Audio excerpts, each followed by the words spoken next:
Hello everyone. For this video, I want to look at a potential swing trade setup. So just like my intraday trades, my scalps and my day trades, I prefer to trade chart patterns. So I want to look at one that I've identified here as a right angled descending broadening wedge. And this pattern, you can Google it yourself, study it. It can break out to the upside or the downside, and I believe we may have a potential breakout to the downside. So I want to look at this pattern on the 4-hour chart where I spotted it, and then also on the daily chart to look for some confluences to give us more bearish sentiment and reasons to go short, and possibly use some put contracts to make some profits in the stock market. So let's get right into it. Here we have the pattern. You have the right angle, which is the top part, and then the lower trend line of the pattern, which identifies the lower lows, and that makes it a descending broadening wedge. And it appears that we have broke below the lower trend line of the chart pattern, and we have a break and retest that could have already sat up. Two large wicks here that rejected off the trend line of the chart pattern. So we could see this break and continue to push below, or I'm anticipating maybe one more touch and then I'll look to enter here. However, if we just break below this demand zone and continue to push lower, I will probably go ahead and scale in. You could also wait for it to break down here and then come back up and retest this zone and then enter for a continuation to the downside, just whatever you're comfortable with. So let's zoom out a little bit here. We'll go over these take profits and stop loss levels, but I just want to examine how I determined these, boxes that I drew, these demand zones. So typically you want to look for areas that we have seen resistance turn support or support turned resistance, as I highlighted right here for you. Support turn resistance and vice versa. So let's just start all the way on the far left of the screen. We can see here with these wicks, we had resistance, right? In this little circle area.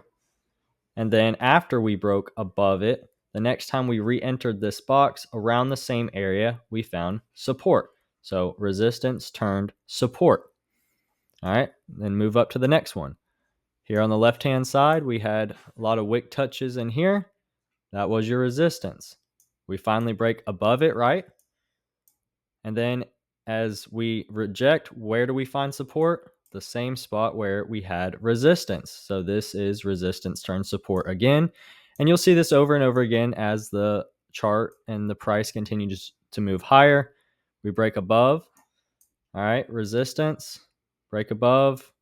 A lot of wick touches in the same range again, turn support. And then you'll want to see price respect these prices over here once price begins to reverse, whether you're looking to play a continuation to the downside or look for a reversal to the upside. So just keep all of that in mind as price now begins to potentially break down over here in the future. We're going to look for it to respect these previous levels and for buyers to step in some of the same areas, whether it be momentarily or for a true reversal back to the upside. So I hope all that was helpful. And before we move on to the daily chart, I do want to look at how you could potentially play this. Again, if we get a reversal, come touch this trend line one more time and reject, that will be a great entry to go short. However, we've already had two wick touches here. Maybe that was our break and retest, and we just continue to push down. You could just get in on a break below this demand zone tomorrow or the next day, whenever that may play out. This is the 4-hour chart, so keep in mind this has after hours and pre-market data, but typically you get 2 hours for the day, 2 hours and after hours and pre-market. So this move here took several days to play out, and so will this potential move here, potentially even a week or so. All right. And then so if we enter, as price begins to go down, you just got to determine what kind of profits you want. How many contracts you get will determine how long you can let your runners go. But just essentially, as we hit one demand zone, you would probably want to trim. Your stop loss, if it goes to continue to the upside, would probably be at the previous demand zone, and just continue to move your stop loss down as price moves towards your profit. Just maximize as much profits as possible and minimize the risk of the trade going back to break even or to a red trade overall. Again, hope that those tips were helpful. Let's take a look at the daily chart now. All right. So the daily chart, we also have a bearish chart pattern. I have spotted a double top here. How do we have a double top? Well, you draw your trend lines here. This was the run up, reversal here at this 565. We pull back. We continue to run up. All right. We reject again at the same area. Here's our rejection at all-time highs. This form what's known as a supply zone. All right. Supply is larger than demand at this area. Buyers aren't comfortable buying it up anymore, so we began to sell off. All right.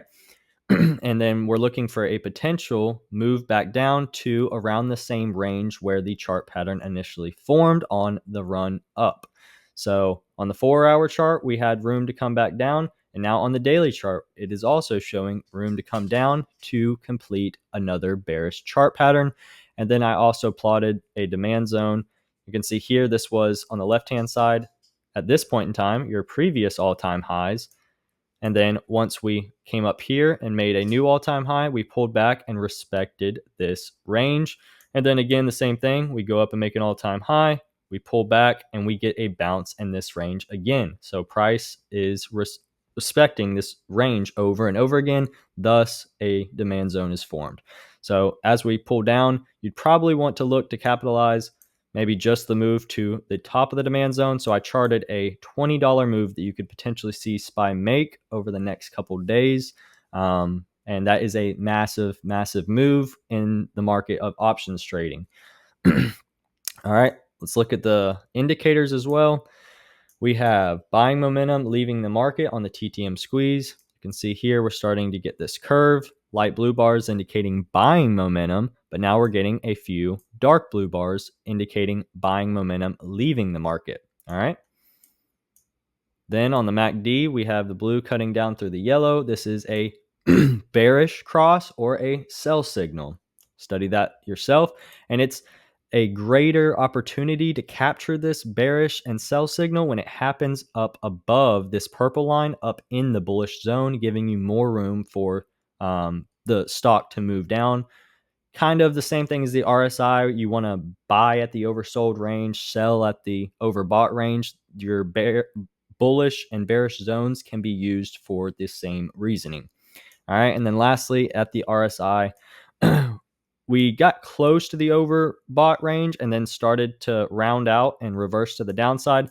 We're resting at about the neutral level, and we still have plenty of room to sell off before SPY will be considered oversold down at this yellow line at the 30 level of the RSI.